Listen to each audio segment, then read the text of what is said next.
Hey guys, welcome back to another video, and today I wanted to do a little video on Roblox. I wanted to do, if you don't know already, I wanted to play Retail Tycoon, and I wanted to give y'all some tips and tricks to Retail Tycoon. I know that some people have been playing this for like forever, and they already know a lot of tips and tricks, so you can always, if you have been playing for a while and you have any tips and tricks other than the ones that I'm about to show you, just leave them down in the comments below, and thank you for just helping out. But yeah, if you're new and you don't have any tips or tricks, and you're needing to figure out how to build your own store on Roblox, or on Retail Tycoon here on Roblox. I just want to give you some pointers, give you some tips, some tricks, and hopefully people down in the comments below will leave some more tips and tricks, and hopefully they'll help out a lot. So basically, when you get into Roblox or onto Retail Tycoon, it'll look like this. You'll probably have at least one other person, or like up to 5 other people in here. Normally, when you come in, you don't have any land, so you can't just load your store. Basically, you have to find any one of the vacant lands here. Sometimes you have to look because you're in a full server. And you just go find one, and you go up to it. You go over to this thing and claim the land. And then, normally when you get your land, it'll show up with this very small store. 2 parking space dirt patch for your parking lot, and this little wooden sign. Basically, this is all you need to really start. And when you come in here, as you can see, it's really boring. Really, there's nothing in here. If you wanted music, you would have to do a lot of just basically rearrange some stuff and get stuff in order to build.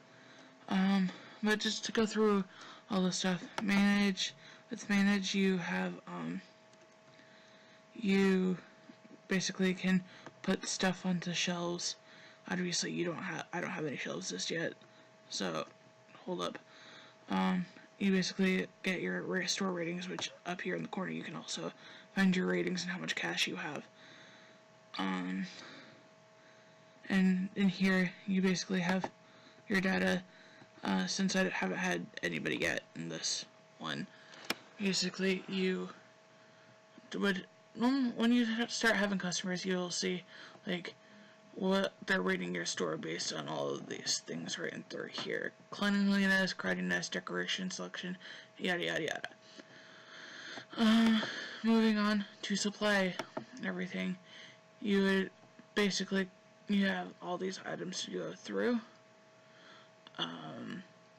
and you would just basically click on an item like this, and then you would put in your desired amount. Like you can put 30 candy into a shelf, which I'm gonna buy that, and I'm probably gonna do 30 foods too, just to start off. And that's how you would do it. And and here you would just click on what you want to supply, get the number amount, and then click order. Sometimes you can trash, but I would highly recommend don't trash whatever you have, because you could use that for later.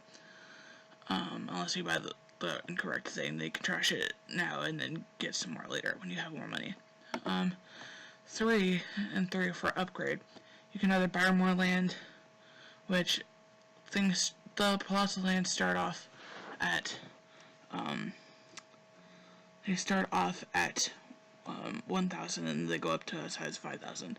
The parking lot, like I said earlier, you start off with a dirt patch for a parking lot with 2 spaces, and then you slowly go up to like 20 parking spots in a fully paid parking lot.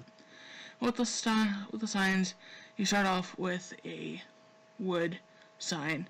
It's not going to attract a lot of customers, but then you can slowly upgrade through, and you get this obnoxious billboard, which will have your store name on it, and that it costs like $20,000. So, like, and as everything else, the bigger the thing is, the more expensive it is. Like, the bigger the upgrade, the more it costs.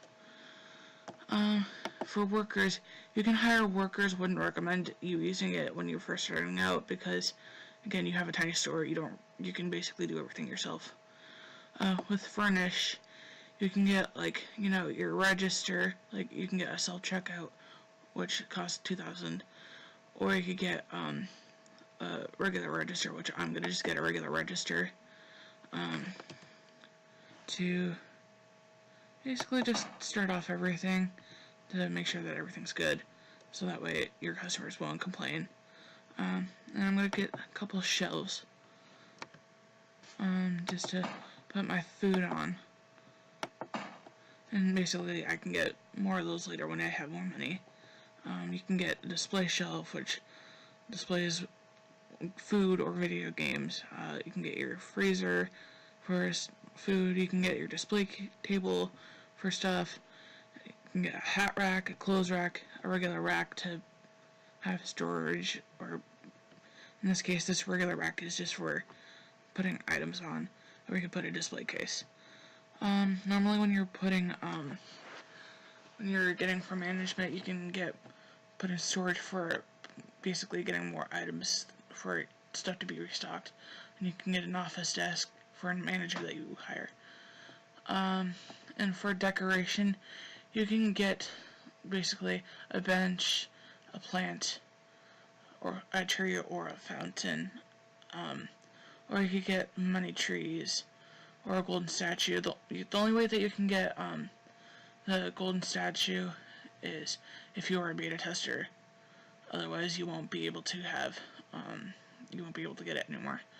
But with a money tree, you basically, the more you sell of every item, the more money trees you get. I have 3 because I have been on here a while.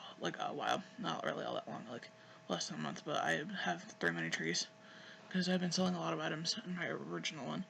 I'll leave, at the end I'll leave a little clip for, of me hitting $1 million on my other thing.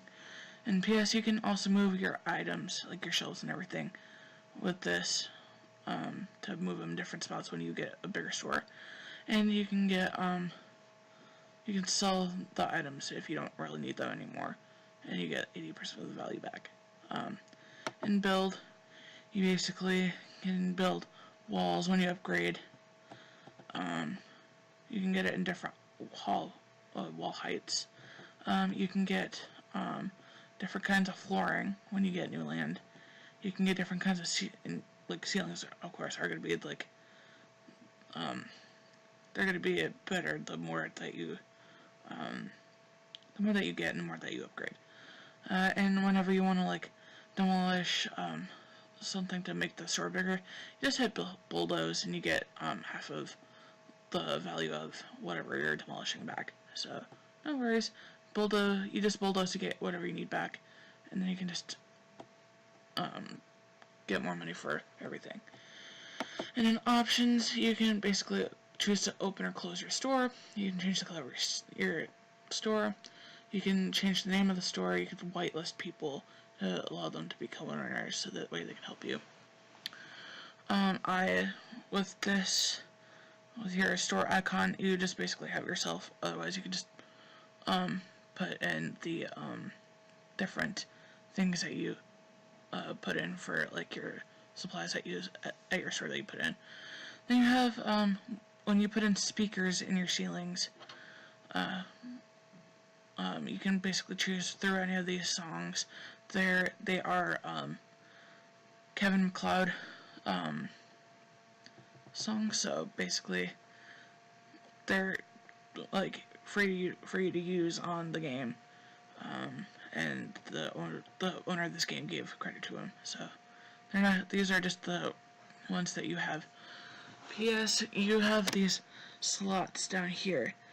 Normally your store will autosave on its own, but you always want to come in here and save it to certain slots. Don't get confused. You only have 3 slots plus an autosave slot. So that way, if you accidentally do something like in one of these ones where you accidentally erase it or something, or you load the wrong one, and you accidentally add something to it that you didn't want, you just hit autosave if it hadn't autosaved before, and you just save it. You hit load on the autosave one, and it comes back as what you did before it autosaved. So, no worries. Yeah, that's it for like over on this side. Over here, you have help, so it can basically go over with you like a basic tutorial of how to place everything, and what to do with it. It'll give it'll give a more general, quicker review than what I did. And then you have your settings over here with like the lag in here. See that people just came in, so that's why the server lag is kind of bad. Plus, if you have slower Wi-Fi, the server lag is going to be a lot more. You do have your credits and your changelog in here. This calculations things, I don't really know exactly what that is. If somebody can link that down in the comments, like explaining basically what it does. And then down here, you can just buy more cash with Robux. Yeah, I don't really have any Robux, so I don't really ask for cash. I just work hard on doing things. So yeah, that's basically a quick learner's guide to this. Now I'm just gonna put some items in here. When you do that, you just go to manage and you click on your container that you're gonna click on. You just put in food for one. You click onto the other one, and you click that one, and then when you get more in your supply and you click on like this one, then you just hit restock container. And if you were to move these when you go to furnish, basically you just click on move item, click on the container, and you just move it to wherever you want. And if you're going to rotate it, you can just hit R to rotate. And when you come in here, you basically, in order to make this register function, you would have to have somebody in here to run it. You can also get a worker to do it, but like again, good recommendation is wouldn't recommend you getting a self-checkout because people will complain because the lines get too short, or they get too long too quick, and they only allow like 3 people at a time to check out. So yeah, I hope that did help you out well enough if you needed a visual on things. If you have any other suggestions, leave them down in the comments below. If you like this video, give it a thumbs up if it was helpful to you in any way, and yeah, subscribe, and shout me out. I don't know, do whatever. Have a great day, guys, and yeah, enjoy your holidays. Bye.